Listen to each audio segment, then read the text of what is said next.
Et finalement, il dit à la femme, tu es né en quelle année?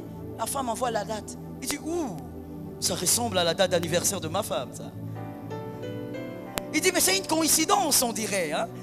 Il dit, comment ça? Il dit, non, mais ça ressemble vraiment à la date d'anniversaire. Elle dit, ah, ok. Il dit, mais envoie-moi un peu les photos des enfants. La femme a dit, ok, pas de problème. Elle envoie la photo de la famille. Et là, l'homme est tétanisé. Le téléphone était comme ça. Il a jeté le téléphone. Il a le numéro. Oh my God. Il y a une histoire qui m'avait fait marrer une fois.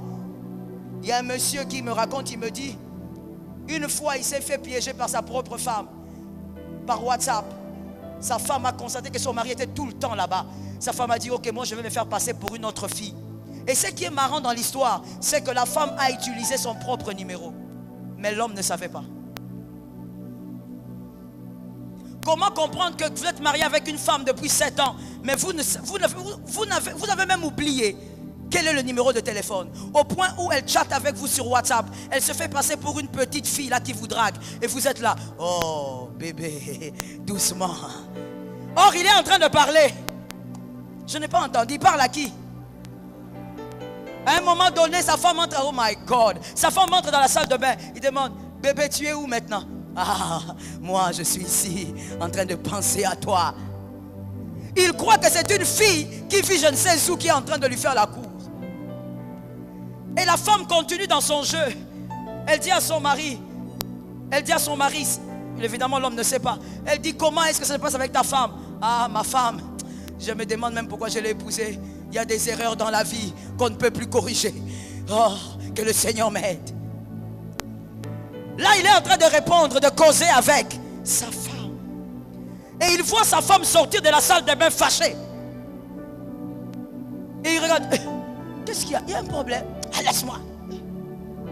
Mais chérie, va là-bas. Oh, mais qu'est-ce qu'il y a? La femme a compris que donc toi, quand tu causes avec les filles, tu leur dis que moi, je suis une erreur. Le jour qu'il a découvert, et puis vous savez comment il a découvert? Le monsieur était KO, hein, je vous l'assure. Il était KO. Quand quelqu'un est enfant de Dieu dans son cœur et qu'il commet le péché, normalement, quand le diable le met au bout du mur, cette personne doit pleurer dans la repentance. S'il ne pleure pas dans la repentance, c'est un agent de l'enfer. Ce monsieur a pleuré. Il m'a dit, maman, la manière dont elle m'a eu. Un jour, la femme écrit et lui dit, il pose la question à l'homme, tu ne m'as jamais dit, tu as combien d'enfants? Et lui qui répond, il a même diminué. Il a 5 enfants, il a écrit 3. Pour paraître un peu jeune. Et la femme lui dit, moi j'en ai 5. Il dit, ah bon? Ah, mais tu n'as pas l'air, hein? Parce que sur cette photo-là, c'est quelqu'un d'autre. Ce téléphone-là. Photo de profil, c'est quelqu'un d'autre. Et finalement, il dit à la femme, tu es né en quelle année? La femme envoie la date. Il dit, ouh, ça ressemble à la date d'anniversaire de ma femme, ça. Il dit, mais c'est une coïncidence, on dirait. Hein? Il dit, comment ça? Il dit, non, mais ça ressemble vraiment à la date d'anniversaire. Elle dit, ah, ok. Il dit, mais envoie-moi un peu les photos des enfants. La femme a dit, ok, pas de problème. Elle envoie la photo de la famille. Et là, l'homme est tétanisé. Le téléphone était comme ça. Il a jeté le téléphone. Il a dit, ça c'est quoi ça? Janine, hein? Et quand sa femme vient, sa femme dit quoi? C'est ce que tu veux?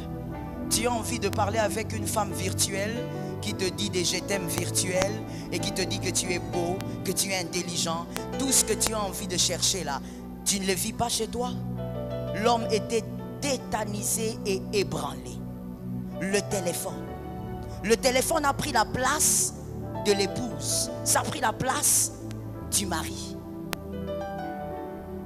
Il y a même des hommes, des femmes mariés, mais qui ont leur sexualité par téléphone. Est-ce que je peux parler?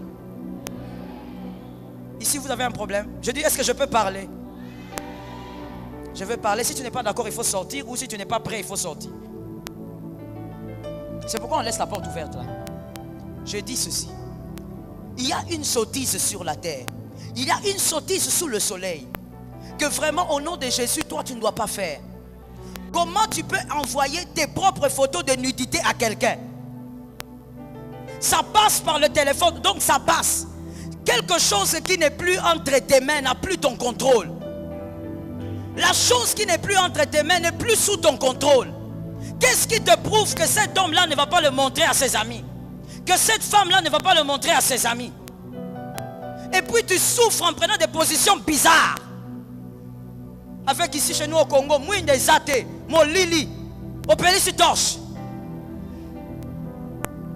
Il n'y a pas de courant, hein, je fais un effort. Tu fais un effort pourquoi? Sors du péché au nom de Jésus. Je n'ai pas entendu, sors du péché au nom de Jésus. Arrête de faire semblant. Peut-être même que tu l'as déjà fait, mais tu ne veux pas dire que tu sors. Je dis, sors du péché au nom de Jésus. Arrête de vivre dans ces choses. Le diable ne peut pas t'aliéner comme ça, dans la bêtise la plus totale. Tu prends ta photo et tu envoies. Est-ce que tu sais où cette photo va atterrir? Là où elle va s'arrêter. Et maintenant finalement ça sera, oh non c'était pas moi.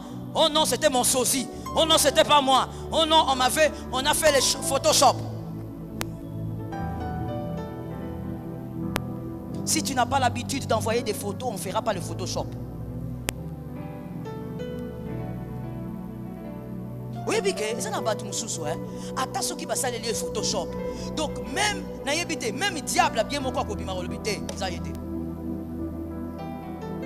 Oui, ça veut dire tout le monde dira non. Pourquoi? Parce que tu as un comportement de droiture. Est-ce que quelqu'un m'entend très bien? Même quand le diable vient te piéger, Christ est plus grand, il va protéger ta réputation. Mais tu dois être dans la droiture. Toi, tu es tellement habitué à envoyer, ton corps est partout. Même en Chine, ton corps est là-bas. Ton corps est partout. Et tu crois, oh mon Dieu, que les femmes disent Amen. Que les femmes disent Amen. Et en tant que femme, tu crois que si un homme te fait ce genre de choses, ce genre de demandes, c'est parce que tu es belle, ignorante que tu es, insensée que tu es. Ce n'est pas à cause de ta beauté, c'est parce que tu es moins intelligente qu'il te demande ça. Il ne demandera jamais ça à une femme intelligente. Il sait qu'une femme intelligente dira non. Mais tellement qu'il sait que yo moi soba. On dirait au bela, on dirait au belate. Alors à yebi que ceux qui a sengi au sani. Ata sans courant au tia torche. Que l'Éternel nous délivre. Je disais que l'Éternel nous délivre. Que l'Éternel nous sorte du mal. Il y a des choses à ne jamais faire. Je reviens pour dire, le téléphone a pris trop de place. Le téléphone a tué le dialogue dans les couples. Le téléphone a tué l'intimité des couples. Le téléphone a éloigné les couples. La femme se sent abandonnée parce que son mari est tout le temps sur le téléphone. Alors elle aussi, elle va aussi se créer son monde virtuel. Elle aussi, elle va commencer à se gérer avec son téléphone. Je dis à quelqu'un, tout doit être équilibré. Que Dieu bénisse ceux qui ont entendu. Le téléphone de nos jours est source de disputes dans les couples. Imaginez un dîner romantique bercé par la lueur des bougies, mais chaque conversation profonde est interrompue par un écran lumineux. Nos moments tendres sont-ils destinés à être noyés dans un flot incessant de distractions virtuelles? Il est temps de nous interroger sur l'impact de ces écrans sur nos relations amoureuses. Les téléphones, ces fenêtres vers le monde, peuvent aussi être des barrières entre les cœurs. La tentation de fouiller les conversations, la jalousie exacerbée par les réseaux sociaux, tout cela peut miner la confiance, cette pierre angulaire des relations solides. Pourtant, nous ne sommes pas impuissants. Créons des sanctuaires déconnectés, où nos cœurs ont toute notre attention. Optons pour des moments d'intimité authentique, où les écrans sont éteints, où nos regards se croisent sans être distraits. Renouons avec l'intimité qui fait palpiter nos cœurs, et bâtissons des souvenirs qui dureront bien au-delà des notifications éphémères. Merci d'avoir suivi cette vidéo jusqu'à la fin. Merci Pasteur Joël Cabazel. Que Dieu vous bénisse.